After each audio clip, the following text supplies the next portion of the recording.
This podcast is for informational and educational purposes only. It is not medical care or advice. Clinicians should rely on their own medical judgments when advising their patients. Patients in need of medical care should consult their personal care provider.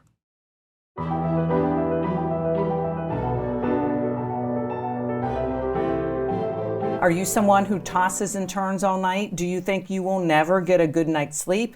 Our next guest says there are things you can do to change that. Hi, I'm Tonya Caruso. Welcome to this UPMC HealthBeat podcast. And joining us right now is Dr. Blair Stone. She's a pulmonologist with UPMC. Thank you so much for joining us. Thanks for having me. Happy to be here. This is such an important topic for so many people. For some, it can be the great battle to get a good night's sleep. Others go to sleep and stay asleep all night long. Let's just talk in general first, the importance of sleep and how it plays into our health. Yeah, sleep is so important to our physical and mental health. So we know that patients who don't get enough sleep or who don't get quality sleep have adverse health outcomes. So poor sleep and inadequate sleep is associated with diabetes, obesity, weight gain, cardiovascular disease. And then we know from a mental health perspective that poor sleep is associated with depression and anxiety. And I think we all know, right? Like whenever we have a bad night of sleep, the next day we feel a little bit groggy, we're not as sharp. And so it can impact our performance during the day or at work. And there are societal impacts from poor sleep as well. So we know that poor sleep, inadequate sleep, is associated with motor vehicle accidents or just poor job performance too. And is the idea while we're sleeping, our body is regenerating, resting, and that's why it's so important as well? Yeah, definitely. What is defined as a good night's sleep? How many hours are we talking? Can it be different for every person? What does that look like? So when I think about a good night's sleep, I first think about the duration of sleep.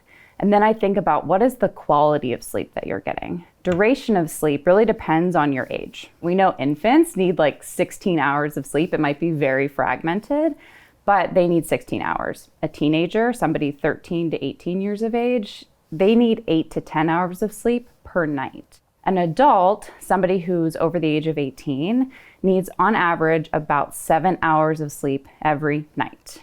Now, we know in the population that there are people who we call short sleepers, and they need about 5 to 6 hours of sleep at night, and they don't need to sort of catch up on sleep on the weekends.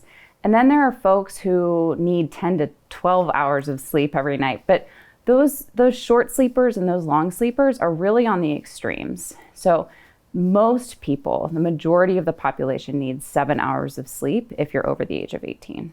Okay, so what if you are not getting these 7 hours of sleep? What if you're someone who you're up all night, you're thinking about things, or you might fall asleep and then you wake up in the middle of the night? Are there things that people could start to incorporate into their routine that might help in this? Yeah, so this kind of goes back to the second part of quality sleep, right? We want people to be able to fall asleep within 30 minutes and then pretty much stay asleep throughout the night. It's normal to have 1 to 2 wake-ups at night. You might not know that you're waking up, but that's actually normal as long as you're able to fall back asleep pretty easily. If you're somebody who's struggling with, let's say, like racing thoughts as you're trying to go to sleep, or you're waking up a lot throughout the night, there are things that we can counsel you on to try and improve your sleep. These are things that you can actually do during the day. Some of those things are making sure that you wake up at the same time every day. A lot of people think that you need to go to bed at the same time every night, which is also true. But the most important piece is waking up at the same time each day. Wow, why is that? Yeah, because that really helps to set your internal circadian rhythm and in your internal clock. There are 2 things that kind of go into helping you to fall asleep at night. We wish that sleep was voluntary. We could just press a button and go to sleep, but we can't. So we want to line up our internal clock, as well as we want to line up the sleep pressure that we develop throughout the day. All right, tell me what sleep pressure, that's a new term for me. Tell me what that means. We know that the first thing that drives our sleep pattern is the circadian clock. Everybody's kind of heard about melatonin, and that peaks at night and kind of sets you up to fall asleep. But the second piece that's really important is sleep pressure. As most of us have experienced, when we wake up in the morning, we feel pretty well rested, right? It would be pretty hard for us to take a nap at, let's say, 10 a.m. if we wake up at 8 a.m. Throughout the day, we build and we build the sleep pressure. and you can think of it almost like a gum band, right? The longer you're awake, the further you're stretching that gum band out. By the end of the day, you've really stretched that gum band out, and so it snaps back into place. You're gonna kind of snap into sleep, so to say. So the busier you are, the more you're doing. Exactly. So that brings in exercise, which is a key thing to make you tired. I've also read in the past, don't exercise at night before bed because then you'll be up all night. True, false, or depends upon the person? True and false. So exercise is so important during the day. We know that it helps to build the sleep pressure, and it also helps in our general feeling of health and well-being. You can exercise at night. If you can only find time in the day to exercise at night, it's okay to do, but don't do it close to bedtime, right? We want it to be at least 1 hour away from the time that you're planning on going to sleep. What about diet? Caffeine, alcohol, are there any sort of general guidelines or best practices regarding that? Yeah. In time of day, actually. Yeah. So in terms of caffeine is a stimulant. Caffeine helps us to stay awake.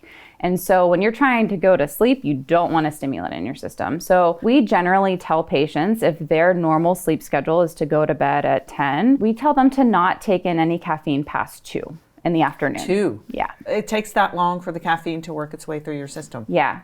And, if you're feeling sleepy throughout the day, right, there might be something else going on with your sleep that could be contributing to you feeling sleepy. Folks will say, I'm on my 3rd cup of coffee. Is that okay to have 3 cups of coffee in the morning? It's okay from a sleep perspective to have caffeine in the morning, but we just try and limit caffeine intake in the afternoon and especially in the evening. Right. Now, what about alcohol? It can make you fall asleep, but is it true that then it can also contribute to waking up? Yes. So alcohol can make you feel very sleepy and it can make you fall asleep, but it changes the sleep structure, meaning that it changes the type of brain waves that you have and your general sleep cycles throughout the night, such that you don't get good restorative sleep, getting back to that quality sleep that I had talked about earlier. And it sets you up for worsening of underlying sleep conditions too. So let's say if somebody has obstructive sleep apnea and they drink alcohol, it's going to make obstructive sleep apnea a lot worse. Screen time. I often hear a lot about that as well. Are there general rules? I think we're all attached to our phones. We are all attached to our phones, our iPads, TVs. Generally speaking, we want to turn screens off at least 30 minutes prior to going to sleep. We know that the blue light that we get from screens can really impact that internal clock that I was talking about, and can kind of push the internal clock off such that you want to go to sleep a little bit later. And then we definitely don't recommend TVs on or screens on in the bedroom as you're falling asleep, once you fall asleep.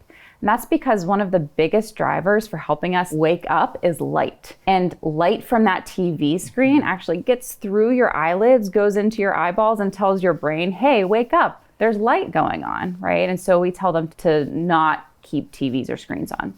So what happens? You fall asleep, you're asleep for a while, then you get up and you can't fall back asleep. Do you just lie there and count sheep? What does that look like? This is such a common problem for a lot of people who can't sleep. So a lot of people lay there and they're like, the longer I lay in bed, the more likely it is that I'm going to be able to fall asleep. What we actually tell patients to do is if you can't fall back asleep within 15 to 20 minutes, get up out of bed and go do something in low light that is very boring. Read a boring book, maybe put together a boring puzzle in low light until you feel sleepy. Once you feel sleepy, then go back to bed.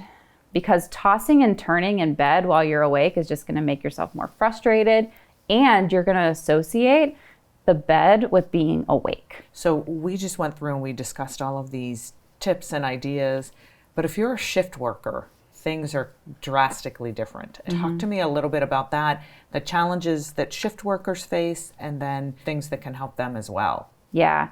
So whenever we talk about shift workers, we're primarily thinking about folks who work night shift. They have to be awake when their internal clock tells them that they should be sleeping. And they need to sleep during the time that their internal clock says, hey, you need to be awake. So that really creates a disconnect for them, and it really makes it hard for them to get the amount of sleep that they need.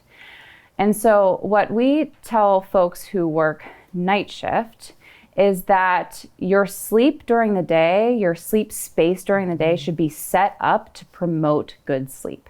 That means blackout curtains, that means a quiet environment. You might need like a white noise machine to try and make the room conducive to sleeping. It should be a cool room too. And as you're coming home, we tell them to try and avoid bright lights. So that might actually mean like wearing sunglasses in the car as you're driving home to avoid that sunlight. We also tell shift workers to take a nap prior to going to work so that you're building up your sleep bucket. Your sleep bucket is full going into work. Contrary to what we tell folks during the day, caffeine at night for shift workers is actually very helpful because it's a stimulant. It's going to help them stay awake during work. You mentioned melatonin earlier. Over-the-counter sleep aids. Are they good to take? Is there a harm in taking them? You know, I look at them and they say non-addicting. What should folks be thinking about those? Yeah.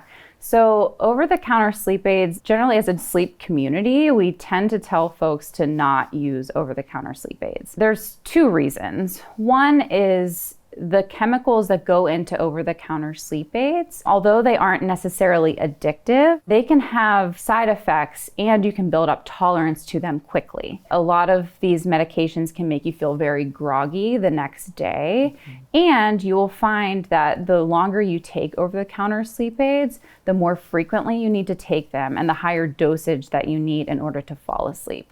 We have patients who have to wake up in the middle of the night to take these medications, and obviously that is definitely not ideal. The other part of that for over-the-counter sleep aids is if you are struggling with poor sleep, there are behavioral sort of modifications and lifestyle modifications that we'd want you to try prior to starting a medication. How does someone know it is time to go see a doctor? It's time to go see Dr. Stone. What are the signs and what should folks be looking for when deciding it's time I go see a provider? I think that if you have general concerns about your sleep, right, you should definitely talk to your primary care doctor about those concerns. Whenever we talk about like when should you see a sleep specialist for what we call insomnia, is if you have had trouble falling and staying asleep for longer than a 3-month period. We all have times whenever we have stressful situations in our lives where it's really difficult to sleep. But if this is going on for a long time, or it's impacting your ability to function during the day, then it's time to see a sleep physician. The other piece of this is if you are getting adequate sleep at night and you still feel sleepy during the day, that's another sign that you probably need to see a sleep doctor, because maybe there's something that's impacting that second piece of sleep sufficiency, which is sleep quality. So tell me a little bit about the sleep medicine team at UPMC. Who's all at the table? Who works together? At the Comprehensive Lung Center in Oakland, we have a really very comprehensive sleep medicine team. Sleep is complex. So we have pulmonologists who help folks with sleep disordered breathing. We have psychiatrists who can help with insomnia. We have sleep behavioral psychologists who help with that behavioral change piece, which is really so important in helping folks to fall asleep and stay asleep. And then we also have ear, nose, and throat surgeons who work with us too, in case there are any surgical needs. Would you find some folks might be surprised that this is tied into pulmonology and breathing, and explain to folks why that is? Yeah. So at night, if you are not getting sufficient sleep quality, but you are sleeping for long enough, we think about, why are you still sleepy during the day? Is there something that's interrupting your sleep at night? One of the things that can really interrupt sleep at night is something called obstructive sleep apnea. It's a very common sleep disorder that we see. It's tightly linked to folks who have obesity, high blood pressure, diabetes. And because you basically stop breathing, or you breathe really shallowly at night, it wakes your body up. It wakes your brain up and says, hey, you got to start breathing again. And so we as a sleep community can help to treat obstructive sleep apnea. Right.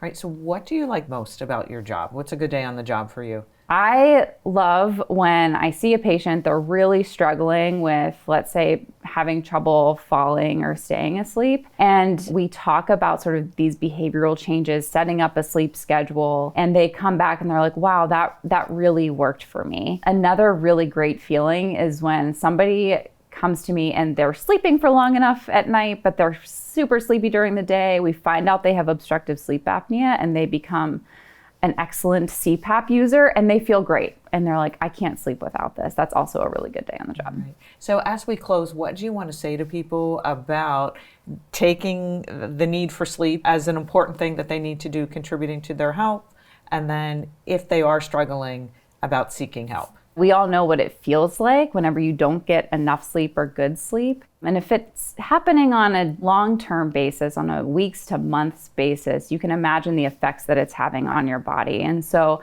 there are resources out there. There is help. We have really great strategies to help you sleep better and feel better. Dr. Stone, we thank you so much for coming in and talking with us today. Some really good information. I'm sure it's going to help lots of people. We thank you for your time. Thank you.